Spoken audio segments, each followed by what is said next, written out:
Hello everyone, hope you are doing well. आज के इस वीडियो सेशन में हम बेसिकली स्ट्रेटजी एंड प्रिपरेशन की बात करने वाले हैं। अब हमारा जो अटेम्प्ट है वो दिसंबर 2026 है और इस वीडियो में हम ये देखने वाले हैं कि दिसंबर 2026 को हम कैसे अपना बेस्ट अटेम्प्ट बना सकते हैं और क्या हमारी स्ट्रेटजी होनी चाहिए आने वाले 5 मंथ्स में दिसंबर 2026 अटेम्प्ट को लेकर। ठीक है, तो इस वीडियो में हम बेसिकली स्टडी प्लान, स्ट्रेटजी और कैसे हमें स्टेप बाय स्टेप आगे बढ़ना है, हम ये सब सारी चीजें हम यहाँ पे डिस्कस करने वाले हैं। ठीक है, चलिए देखते हैं। अच्छा, ये वीडियो उन स्टूडेंट्स के लिए है जिन्होंने सीएस प्रोफेशनल जून 2026 में एग्जाम दिया था। किन स्टूडेंट्स के होने वाले हैं? जिन्होंने सीएस प्रोफेशनल जून 2026 अटेम्प्ट दिया है। ठीक है, तो कुछ स्टूडेंट्स की ये भी क्वेरी थी, सर हमारे पेपर अच्छे नहीं गए हैं, और कुछ ये कह रहे थे सर हमारे पेपर अच्छे गए, अब नेक्स्ट स्टेप क्या हमारा हो सकता है। और कुछ स्टूडेंट कंफ्यूज भी होंगे कि हम पास होंगे या फेल होंगे, ये भी जरूर होगा। ठीक है, तो हम वन बाय वन करके इसको देखते हैं। ठीक है, अगर देखिए जून, अब ये प्रोफेशनल के लिए है, आप एग्जीक्यूटिव वाले भी की भी यही स्ट्रेटेजी होगी। ठीक है, तो वो भी यहाँ मैं लिख देता हूँ एग्जीक्यूटिव। ठीक है, तो एग्जीक्यूटिव और प्रोफेशनल दोनों के लिए वीडियो होने वाली है। ठीक है, चलिए अगर मैं आपके पास ग्रुप वन के अगर आपने पेपर दिए हैं, आपने अगर ग्रुप वन के पेपर दिए हुए हैं, तो या तो आप, अगर आपने ग्रुप वन के पेपर दिए हैं इस बार जून 2026 में, तो या तो आप बिल्कुल श्योर होंगे कि हाँ मेरा क्लियर होने वाला है, मेरे चारों के चारों पेपर बहुत अच्छे गए हैं, जिस तरीके से मैंने प्रिपरेशन की थी, जो मैंने टारगेट रखा था वो मेरा अचीव हो जाएगा जब रिजल्ट आएगा। ठीक है, तो आपसे मेरा कहना है कि आप ग्रुप टू की प्रिपरेशन में अब लग जाइए, ज्यादा टाइम वेस्ट करने की अब बिल्कुल भी जरूरत नहीं है। ठीक है, ऑलमोस्ट आप देखोगे तो जून एंड आ चुका है। ठीक है, जुलाई स्टार्ट हो जाएगा 2 दिन बाद से। तो 2 दिन कैसे आपको यूटिलाइज करने हैं, नेक्स्ट 2 डेज आपको कैसे, नेक्स्ट 2 to 3 डेज कैसे यूटिलाइज करने हैं, वो भी मैं बताने वाला हूँ। और फर्स्ट जुलाई से आपको प्रिपरेशन अगर आपने स्टार्ट नहीं की है तो आपको स्टार्ट कर देनी चाहिए। जो भी आपको लेक्चर्स लेने हैं, क्लासेस लेनी है, वो आप ले लीजिए और स्टार्ट कर दीजिए अगर आपने नहीं करी है, और कर दिया तो बहुत अच्छी बात है। अच्छा, कुछ स्टूडेंट बिल्कुल ही नेगेटिव है होंगे इस टाइम पे, सर हमारा पेपर तो खराब गया है। ठीक है, हमारे पेपर अच्छे से नहीं हुए, हमारे कोई पेपर अच्छे से नहीं हुए, हमारे 2 पेपर बिगड़ गए, 3 पेपर बिगड़ गए, सर हमारे तो पासिंग का कोई भी अब मतलब रास्ता नहीं नजर आ रहा है कि हम पास हो पाएंगे इस बार। तो उनके लिए मेरा कहना यह है कि आप अपना, आपने ग्रुप वन दिया था, आप अपने ग्रुप वन की प्रिपरेशन में जुड़ जाइए। ठीक है, आप ग्रुप वन की प्रिपरेशन स्टार्ट कर दीजिए जो आपने अटेम्प्ट दिया था। अगर आपको लगता है, देखिए पेपर आप दे के आए हैं तो सबसे अच्छा आपको ही पता होगा कि मेरे पेपर कैसे गए हैं और मैं कितने मार्क्स का अटेम्प्ट कर गया हूं और कि मेरे कितने मैंने सही लिखा है और कितना मैंने गलत लिखा है। ठीक है, ये आप कोई नहीं जानता, ये सबसे अच्छा आप ही जानते हैं। ठीक है, तो अगर आपको लगता है कि हाँ मेरा स्कोर 160 170 तक आ सकता है, मतलब मेरे पेपर इतने बुरे नहीं गए पर मैं फेल तो हुई, ऑफ कोर्स मेरा नेगेटिव रिजल्ट तो आएगा ही क्योंकि मेरे पेपर गए ही ऐसे हैं। अगर आपको लगता है कि मेरा 160 प्लस आ सकता है, तो आप बोथ ग्रुप प्लान कर लीजिए। क्योंकि कुछ स्टूडेंट की क्वेरी है कि सर अभी तो 5-6 महीने बचे हुए हैं और हम ग्रुप वन दोबारा से पढ़ें, और ऐसा लग रहा है कि हमें तो सब कुछ आता है। ठीक है, और हम तो ग्रुप टू की भी प्रिपरेशन करने देते हैं, कुछ स्टूडेंट की ये कंफ्यूजन होगा इस टाइम पे। तो मैं उनको बोलना चाहता हूँ कि अगर आपको लगता है कि आपकी कहीं ना कहीं 160 170 वाली प्रिपरेशन थी और 160 170 आपके आ सकते हैं, इस तरीके के एग्जाम गए, तो आप ग्रुप टू की प्रिपरेशन स्टार्ट कर दीजिए, आपसे हो जाएगा। ठीक है, अचीवेबल है यहाँ पे। ठीक है, पर अगर आपको लगता है नहीं मेरे तो बहुत ही खराब गए हैं, मैं तो 150 भी नहीं बन पाएंगे, ठीक है, तो आपसे मैं कहूंगा आप ग्रुप वन ही लग जाइए। क्योंकि अगर आपके 150 140 ये वाले पेपर गए हैं ना, तो आपकी कॉन्सेप्ट क्लैरिटी भी नहीं है। दूसरी बात, आपका कवरेज भी अच्छे से नहीं हुआ है, ना ही आपने राइटिंग प्रैक्टिस की है, तो आपको बहुत ज्यादा मेहनत करने की जरूरत है। पर अगर आपको लगता है 165 160 70 या 160 165 170 इस रेंज के मार्क्स आपके आने के चांसेस हैं और इस लेवल के आपके पेपर गए हैं, तो आप ग्रुप टू की प्रिपरेशन स्टार्ट कर सकते हैं। ठीक है, सेम बात मैं ग्रुप टू स्टूडेंट्स के लिए बोलूंगा। जो स्टूडेंट्स ग्रुप टू इस बार देके आए हैं, अगर आपके पेपर अच्छे गए हैं, आप शॉर्ट शॉर्ट पास होने वाले हो, आपके पेपर वैसे ही गए हैं जैसे आपने सोचा था, तो बहुत अच्छी बात है। और मैं यहाँ अज्यूम करके चल रहा हूँ आपके ग्रुप वन ऑलरेडी क्लियर है, तभी आपने ग्रुप टू दिया हुआ है। ठीक है, तो आपको क्या करना है वो हम बाद में बात करेंगे। ठीक है, अगर आप कहीं ना कहीं नेगेटिव वाली कैटेगरी में आ गए, सर हम हमारा नहीं हो पाएगा इस बार, तो आप क्या करें, आप अपने ग्रुप टू की प्रिपरेशन में लग जाइए। ठीक है, आप अपने ग्रुप टू की प्रिपरेशन में दोबारा से लग जाइए। वही वाली सिचुएशन जो ग्रुप वन वाले स्टूडेंट्स के साथ है, तो ये वही वाली सिचुएशन है, तो आप ग्रुप टू की प्रिपरेशन स्टार्ट कर दीजिए। ठीक है, आपके पास वही ऑप्शन है। ठीक है, उसके बाद आता है बोथ ग्रुप। जिन स्टूडेंट ने बोथ ग्रुप दिया है या तो पॉजिटिव है, ठीक है, इनकी बात हम बाद में करेंगे। पॉजिटिव है सबसे अच्छी बात है, आपको तो अब कुछ रहा ही नहीं, आपको तो अब कोई एग्जाम के लिए तैयारी ही नहीं करनी। पर अगेन जो स्टूडेंट नेगेटिव वाले हैं, उनको बोथ ग्रुप की प्रिपरेशन अपनी, बेसिकली उन्होंने बोथ ग्रुप दिया तो बोथ ग्रुप की दोबारा से प्रिपरेशन करना स्टार्ट कर देंगे। अब कुछ स्टूडेंट्स होंगे कंफ्यूज कि सर हमें समझ नहीं आ रहा। देखिए, कंफ्यूज वही होंगे कि हमारा पास फेल में अभी भी कंफ्यूज है, कि जिनको लगता है कि हमारा एक पेपर खराब गया है। ठीक है। कुछ स्टूडेंट का बेसिकली आपको पता है हर मॉड्यूल में एक पेपर डिफिकल्ट आता है। अगर मैं ग्रुप 1 में सीएस प्रोफेशनल की बात करूँ तो ड्राफ्टिंग का पेपर बहुत ही ज़्यादा डिफिकल्ट आया था और अगर मैं ग्रुप 2 की बात करूँ तो वहाँ एसएमसीएफ भी बहुत ज़्यादा डिफिकल्ट आया था और सीआरबीआई भी कम डिफिकल्ट नहीं आया था। तो कुछ पेपर डिफिकल्ट आए थे। तो 1 या 2 पेपर डिफिकल्ट आए, अगर आपका वही खराब हुआ है, बाकी आपका सब अच्छा गया है, तो मैं कहूँगा आप कन्फ्यूज़ मत होइए, आप पास ही हो जाएँगे। अगर आपका एक पेपर डिफिकल्ट हुआ है, अगर आपको लग रहा है ना मेरे एक पेपर में 40 से 45 ही बन पाएँगे, बाकी तो मेरा सब अच्छा गया है या मेरे 40 ही बन रहे हैं, तो मैं आपको इस बात की गारंटी देता हूँ वो आप पास हो जाओगे क्योंकि उसकी चेकिंग इतनी डिफिकल्ट नहीं होगी जितना आप सोच रहे हैं। अगर आपका 40 टू 45 वाला पेपर है, बाकी पेपर में मान के चलता हूँ आपका एक एग्जामिशन वाला पेपर भी होना चाहिए, ठीक है? एक पेपर एग्जामिशन वाला होना ही चाहिए और जो 2 पेपर है उनमें 50-55 की रेंज होनी चाहिए। अगर आपका तब 40 वाला गया है कोई पेपर, ये लगता है बहुत डिफिकल्ट आया था, 40 वाला रेंज है मेरा, तो आप बिल्कुल सोचिए मत, बिल्कुल भी मत सोचिए, उस पेपर में आप पास भी हो जाएँगे और एग्रीगेट भी आपका बन जाएगा। मैं 60 प्लस की क्यों बात कर रहा हूँ? आपका एक एग्जामिशन, अगर आपका एक एग्जामिशन होगा, एक में आप बेसिकली मैनेज कर लेते हैं 40 टू 45, ठीक है? और जो बाकी के हैं वो 50 टू 55 रेंज वाले हैं, तो आपका एग्रीगेट बन जाएगा ना यहाँ पे, आप देखो इसको कैलकुलेट करो। तो इसलिए मैं बोल रहा हूँ अगर आप इस दुविधा में हैं कि मेरा एक पेपर ही खराब गया है, बाकी तो मेरा सब कुछ ठीक है, तो आप पास हो जाएँगे, आप कन्फ्यूज़ मत होइए, ठीक है? आप अगर ग्रुप 1 दिया था, अब तो आप ग्रुप 2 की प्रिपरेशन सोली बिल्कुल उसको स्टार्ट कर दीजिए, ठीक है? ग्रुप 1 के बारे में मत सोचिए, जब रिजल्ट आएगा उसकी बात जब देखेंगे। पर अभी अगर आपकी ये सिचुएशन है, तो आप ग्रुप 2 की प्रिपरेशन करना स्टार्ट कर दीजिए और अगर कोई स्टूडेंट ग्रुप 2 में यहाँ पे कन्फ्यूज़्ड है, ठीक है? सर मेरा भी यही सिचुएशन है, एक पेपर मेरा 3 में से 1 पेपर खराब है, तो आप भी कुछ मत करिए, ठीक है? आप फिर पॉजिटिव वाली कैटेगरी में ही आ जाते हैं, आप कन्फ्यूज़ मत होइए। ठीक है? ये थी स्ट्रैटेजी। अब सर जिनका ग्रुप 1 और ग्रुप 2 पॉजिटिव उनको बिल्कुल पक्का पता है कि मेरा तो क्लियर ही होगा, ठीक है? और उनका बोथ ग्रुप वाले भी है, ठीक है? अगर आपका पॉजिटिव यहाँ ग्रुप बन गया है तो आप ग्रुप 2 क्लियर किया, आपका सब ग्रुप 2 वालों का अभी पॉजिटिव गया और आपका ग्रुप 1 हो चुका है तो आपको क्या करना है? आप अपनी ट्रेनिंग पे ध्यान दीजिए। सर मेरी ट्रेनिंग ऑलरेडी क्लियर हो गई है, मैं सीएस प्रोफेशनल में हूँ, सीएस एग्जीक्यूटिव वाले हैं तो फिर वो बेसिकली ट्रेनिंग ईडीपी पे ध्यान देंगे, अपनी ईडीपी ट्रेनिंग कंप्लीट करेंगे और सीएस प्रोफेशनल में किसी ने ट्रेनिंग नहीं की स्टार्ट की है या फिर बेसिकली अभी उनकी ईडीपी ही रहती है, तो वो अपनी ईडीपी ट्रेनिंग पे स्टार्ट कर दीजिए अभी से, ठीक है? ज़्यादा टाइम अब मत लगाइए, आपका एक-एक टाइम बहुत ज़्यादा इंपॉर्टेंट है, एक-एक मिनट इंपॉर्टेंट है। तो आप अपनी ईडीपी कंप्लीशन और ट्रेनिंग में स्टार्ट करने में लग दीजिए। आप ट्रेनिंग ढूँढेंगे, फिर जॉइन करेंगे, इसमें ही आपको 1 से 2 महीने लग जाएँगे, ठीक है? तो आप वो करना स्टार्ट कर दीजिए।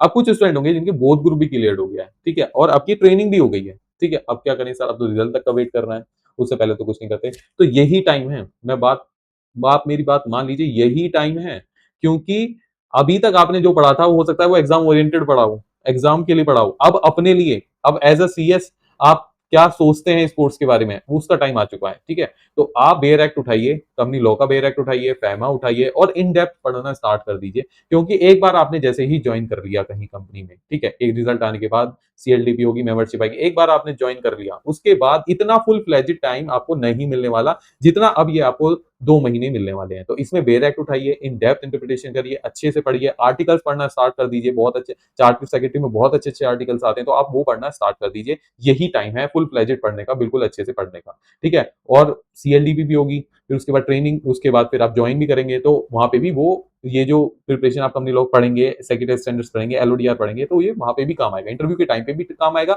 सीएलडीपी में वहाँ पे जाएँगे तो वहाँ पे भी वो काम ही आएगा आपको, ठीक है? चलिए, ये बात हमारी हो गई। अब आगे बढ़ते हैं। अच्छा, अब ये हम उन स्टूडेंट्स की बात करने वाले हैं जिनके पेपर अब अच्छे नहीं गए या फिर जो आगे की प्रिपरेशन कैसे करने वाले हैं, ठीक है? जिनके पेपर अच्छे नहीं गए या फिर वो अब अटेम्प्ट अपना नया पेपर उठाने वाले हैं, मतलब नया ग्रुप उठाने वाले हैं, ठीक है? तो हम उनकी बात कर लेते हैं। देखिए, अभी आपके पास जुलाई, अगस्त, सितंबर, अक्टूबर और नवंबर, दिसंबर, मैंने इसको 2 पार्ट में डिवाइड किया हुआ है, 2 पार्ट में, ठीक है? 2 पार्ट में क्यों डिवाइड किया हुआ है? 4 मंथ्स तो बेसिकली आप अपनी लर्निंग पे लगाएँगे। 4 मंथ्स, यस, 4 मंथ्स आप अपनी लर्निंग पे लगाने वाले हैं, पढ़ाई में लगाने वाले हैं, कॉन्सेप्ट पक्के करने में लगाने वाले हैं, जो अभी तक नहीं हुए थे शायद आपके, ठीक है? तो आप 4 मंथ्स वहाँ लगाने वाले हैं और बाकी के जो 50 डेज़ हैं, ये मैंने रिवीजन के लिए रखे हुए हैं, ठीक है? ये मैंने किस लिए रखे हुए हैं? रिवीजन के लिए रखे हुए हैं और 4 मंथ्स हम अपनी लर्निंग पे लगाएँगे, कॉन्सेप्चुअल क्लैरिटी में लगाने वाले हैं, ठीक है? तो सबसे पहला स्टेप आता है कवरेज का। तो कुछ स्टूडेंट जो इस बार जिनका नहीं हो पाएगा या जिनको लगता है कि हमारे पेपर बिल्कुल भी अच्छे नहीं गए, मैं उनकी बात कर रहा हूँ। देखिए, सबसे पहले आपको कवरेज पे ध्यान देना है, क्यों? हो सकता है लास्ट अटेम्प्ट में आपने कुछ चैप्टर छोड़े हों, कुछ टॉपिक्स छोड़े हों, ठीक है? तो वो इस टाइम पे आपको कवर कर लें। आपका 95, देखो 100% तो थोड़ा डिफिकल्ट हो जाता है कि सब कुछ ही पढ़ के जाएँ, कुछ ना कुछ तो थोड़ा बहुत छोटा है। एट लीस्ट आपका 95 तो कवर हो ही जाना चाहिए। पिछली वाली गलती नहीं करनी है, जो टॉपिक पहले भी नहीं पढ़े थे, अभी भी नहीं पढ़ के जा रहे हैं या फिर अभी तो उन्हें बाद में देख ले, पहले जो-जो पढ़ा था वो कर लेते। नहीं, जो पहले नहीं पढ़ा था वो सबसे पहले करना है इस बार, ठीक है? वो क्योंकि एक बार वो छूट गया, तो वो इस बार भी छूट जाएगा, ठीक है। अगर वो अभी छूट गया तो इस बार भी उसको डिले करते रहोगे और वो छूट ही जाएगा। तो जो चैप्टर पहले नहीं पढ़ा था, जो टॉपिक पहले नहीं पढ़ा था, वो आपको सबसे पहले कवर करना है, ठीक है। दूसरी बात, कॉन्सेप्चुअल क्लैरिटी। जो भी टॉपिक 4 महीने आपके पास, जो भी टॉपिक आप पढ़ रहे हैं, कॉन्सेप्चुअल क्लैरिटी के साथ पढ़िए, कॉन्सेप्ट को समझिए। पेपर ईज़ी नहीं आ रहे हैं, पेपर थोड़े डिफिकल्ट आ रहे हैं, पेपर केस स्टडी बेस्ड आ रहे हैं। कॉन्सेप्ट पक्का होना बहुत ज़रूरी है आपका। प्रैक्टिकल सोचना, प्रैक्टिकल क्वेश्चन आ रहे हैं, प्रैक्टिकल केस स्टडी बेस्ड आ रहे हैं, प्रैक्टिकल प्रोविजन को प्रैक्टिकली कैसे एप्लीकेबल होगा वो, ठीक है? वो सब पूछा जा रहा है अब एग्ज़ाम में। तो ये सब आपको आना चाहिए, बिल्कुल बहुत अच्छे से आने चाहिए। तो जो भी टॉपिक आप पढ़ रहे हैं, आपकी प्रैक्टिकल अंडरस्टैंडिंग, कॉन्सेप्चुअल क्लैरिटी उसमें होना बहुत ज़्यादा ज़रूरी है। ठीक है। उसके बाद आता है एग्जामिनेशन पैटर्न। ये मोस्ट इंपॉर्टेंट है। ये मोस्ट इंपॉर्टेंट किस लिए है? क्योंकि देखिए, आपने कोई भी कॉन्सेप्ट पढ़ा, आपने कोई भी सेक्शन पढ़ा, ठीक है, आपने पढ़ तो लिया, समझ तो लिया, अब इससे किस टाइप का क्वेश्चन पूछा जा सकता है, वो तो बेसिकली मुझे क्वेश्चन देख के ही आएगा। तो साथ साथ आप बेसिकली क्वेश्चन बैंक देखिए, क्वेश्चन पेपर्स देखिए लास्ट टाइम के, कि किस तरीके के क्वेश्चन पूछे जा रहे हैं, तभी तो आप बेसिकली उनको समझ पाएंगे और आप आंसर कर पाएंगे। तो ये आपकी माइंडसेट इस तरीके से बेसिकली डेवलप्ड हो जाएगा कि मैं, अगर ये मुझे कॉन्सेप्ट आ गया और मैं देख लिया कि किस टाइप के क्वेश्चन पूछे जा रहे हैं, तो हाँ, मैं ये आंसर कर पाऊंगा, ठीक है। इस टाइम पढ़ने से काम नहीं चलेगा, क्वेश्चंस भी आपको उठा के देखना पड़ेगा कि एग्जामिनर किस टाइप के क्वेश्चन किस टॉपिक से पूछ रहा है। तो ये बहुत जरूरी है। कुछ स्टूडेंट होते हैं, सर हमने पढ़ सब कुछ लिया, बहुत अच्छे से पढ़ाई की थी, ठीक है, रिविजन भी हो गए हमारे, पर दिक्कत क्या आ रही है, सर जैसी क्वेश्चन पेपर देखता हूं मेरा पॉइंट स्ट्राइक ही नहीं होता, वो टॉपिक स्ट्राइक ही नहीं होता, मैं सब कुछ भूल जाता हूं। क्यों? क्योंकि आपने वो प्रैक्टिस डेवलप नहीं करी है। तो आपको वो प्रैक्टिस डेवलप करनी है। जब भी आप कोई कॉन्सेप्ट पढ़ रहे हैं, आपको क्वेश्चन बैंक के स्कैनर से जाके ये देखना है कि किस टाइप के क्वेश्चन, मैं ये नहीं कह रहा वहां से आंसर देखो, आप ये देखो किस टाइप के क्वेश्चन एग्जामिनर पूछ रहा है, अब क्या ट्रेंड चल रहा है, ठीक है, पिछले 5 अटेम्प्ट में। तो ये आपको जरूर देखने हैं। इससे क्या होगा, जब भी आप क्वेश्चन देखेंगे एग्जाम में, एग्जाम से पहले अगर आप टेस्ट पेपर्स देते हैं, तो आपको पता चल जाएगा, आपको पहले ही एक टाइप का पता चल जाएगा कि इस टाइप के क्वेश्चन आएंगे पेपर में। आप डायरेक्ट एग्जाम हॉल में जाके क्वेश्चन पेपर देखेंगे तो वो तो बहुत ज्यादा मतलब स्कैरी होने वाला है आपके लिए, ठीक है। तो मैं बोलता हूँ अभी से ही प्रैक्टिस करिए, अभी से ही ये अंडरस्टैंडिंग डेवलप कीजिए, ठीक है, कि साथ साथ क्वेश्चन बैंक के क्वेश्चन स्कैनर्स आप रेफर करके चलो, ठीक है। उसके बाद प्रिपेयर स्टडी प्लान। अब स्टडी प्लान होने वाला बहुत जरूरी है। देखिए, स्टडी प्लान क्यों जरूरी है, अभी आप एट अ पॉइंट खड़े होकर ये सोच रहे होगे कि 5 महीने बाद पेपर है, कैसे पढ़ाई स्टार्ट करूं, किस तरीके से पढूं, ठीक है, कब रिवीजन स्टार्ट करूंगा, कब कौन सा चैप्टर कंप्लीट करूंगा, कब अपना सिलेबस कंप्लीट करूंगा। तो ये बहुत थोड़ा मतलब ऐसा, जब तक माइंड क्लियर नहीं होगा ना, तो आपकी प्रिपरेशन भी बहुत अच्छे से नहीं होने वाली, ठीक है। तो सबसे पहले माइंड को क्लियर करना बहुत जरूरी है। तो उसके लिए आप अपना स्टडी प्लान बनाइए कि आप फर्स्ट वीक में क्या पढ़ने वाले हैं, सेकंड वीक में क्या पढ़ने वाले हैं, कब आपका एक चैप्टर कंप्लीट हो सकता है। एक चैप्टर उठाया, एक हफ्ता उसी में लगा दिया, तो इतना भी नहीं करना है, ठीक है। तो एक पर्टिकुलर चैप्टर को मुझे कितना टाइम देना है, वो आपके स्टडी प्लान में लिखा हुआ होना चाहिए। कब मैं क्या पढ़ूंगा, ये पहले से ही आपका माइंड मेकिंग क्लियर होना चाहिए। तभी आप बेसिकली एक डेफिनिट टाइम के अंदर अपना स्टडी जो टारगेट है वो अचीव कर पाएंगे, ठीक है। तो स्टडी प्लान होना बहुत जरूरी है। थोड़ा सा स्टडी प्लान को मैं बता देता हूँ किस तरीके से आप प्रिपेयर करेंगे। जैसे अगर आप ग्रुप 1 की भी तैयारी कर रहे हैं, हो सकता है ग्रुप 2 की तैयारी कर रहे हो, बोथ ग्रुप की भी तैयारी कर रहे हो। तो ग्रुप 1 की करें तो एमडब्ल्यूएफ, मंडे, वेडनेसडे, फ्राइडे, और टीटीएस मतलब ट्यूसडे, थर्सडे एंड सैटरडे, ठीक है। तो आपको अल्टरनेटिव डे पे 2-2 सब्जेक्ट उठाने हैं। ग्रुप 1 की अगर आप प्रिपरेशन कर रहे हैं, आपको 2-2 सब्जेक्ट उठाने हैं। संडे जो रहेगा सर, वो आपका रिवीजन और टेस्ट पेपर का रहेगा। संडे को आप रिवीजन रिवीजन पे ही टाइम देंगे, जो आपने बेसिकली पूरे हफ्ते में पढ़ा है उसको आप संडे को रिवाइज करेंगे। और अगर आपने टेस्ट पेपर देने हैं, टेस्ट सीरीज लगा रखी है, तो आप टेस्ट पेपर बेसिकली संडे में देंगे, ठीक है। ग्रुप 2 की अगर मैं बात करूंगा, तो उनके लिए 2 सब्जेक्ट आपको अल्टरनेटिव डे पे पढ़ने हैं। अब सर ये तो 4 सब्जेक्ट हो गए ग्रुप 2 में, तो 3 सब्जेक्ट है, एग्जीक्यूटिव में भी, प्रोफेशनल में भी। तो सर मैं ऐसे कह रहा हूँ, जो सब्जेक्ट आपका वीक हो, जो लगता है थोड़ा डिफिकल्ट है, और जो लगता है जो लेंथी है, हो सकता है टैक्स आपको लेंथी लगता हो, टैक्स में कितने सारे चैप्टर्स हैं। अगर मैं सीआरबीआई की बात करूं तो बहुत सारे चैप्टर्स हैं, तो सर इसको कैसे करें। तो फिर आपको क्या करना है, जो लेंथी सब्जेक्ट है, हो सकता है वो आपका डिफिकल्ट भी हो, या कोई और सब्जेक्ट आपका डिफिकल्ट हो, उसको आपको डेली पढ़ना है। जैसे टैक्स को आप डेली पढ़ सकते हो, टैक्स में इतना कंटेंट है, तो आप इसको डेली पढ़ो, कम पढ़ो पर डेली पढ़ो। तो इस सब्जेक्ट को आप 3-3 घंटे रोज पढ़ सकते हो। और आपका जो एक सब्जेक्ट अलग है, मेन सब्जेक्ट है, ठीक है, तो उसको आप प्रॉपर टाइम देंगे 5 घंटे। तो आपको पहले फर्स्ट सब्जेक्ट को 5 घंटे देने, दूसरे सब्जेक्ट को 3 घंटे आपको रोज देने हैं, यानी, ठीक है। तो आपको एमडब्ल्यू मतलब 6 दिन आपको वो सब्जेक्ट पढ़ना है, ठीक है, 3-3 घंटे पढ़ना है, और बाकी जो तीसरा सब्जेक्ट है उसको अल्टरनेट वे पे 5 घंटे देने हैं, ठीक है। उसके बाद अगर मैं बोथ ग्रुप की बात करूं, तो आप भी ऐसे ही करना, अपने 3-3 सब्जेक्ट बांट लेना, ठीक है, और जो आपका डिफिकल्ट है उसको हर दिन चलाना, ठीक है। ओपन बुक पेपर है, स्टार्टिंग में पढ़ने का मन नहीं करता, बाद में ही पढ़ेंगे, तो अब पर मैं बता दूं, धीरे धीरे आप पढ़ना उसको स्टार्ट कर दीजिए, ठीक है। और उसकी बेसिकली क्वेश्चन लिखने की प्रैक्टिस आपको होनी चाहिए, आपको मार्क्स इंडेक्स बहुत अच्छे से प्रिपेयर होना चाहिए, ठीक है। उसके बाद आता है, अच्छा, 2 तरीके के और ऑप्शन हो सकते हैं स्टूडेंट जो बेसिकली देखते हैं, क्या, 1 subject per day. 1 subject per day बिल्कुल चला सकते हैं। कोई स्टूडेंट को ऐसे ज्यादा मजा आता है कि सर हम तो एक सब्जेक्ट उठाते हैं और पूरे दिन उसे ही पढ़ेंगे।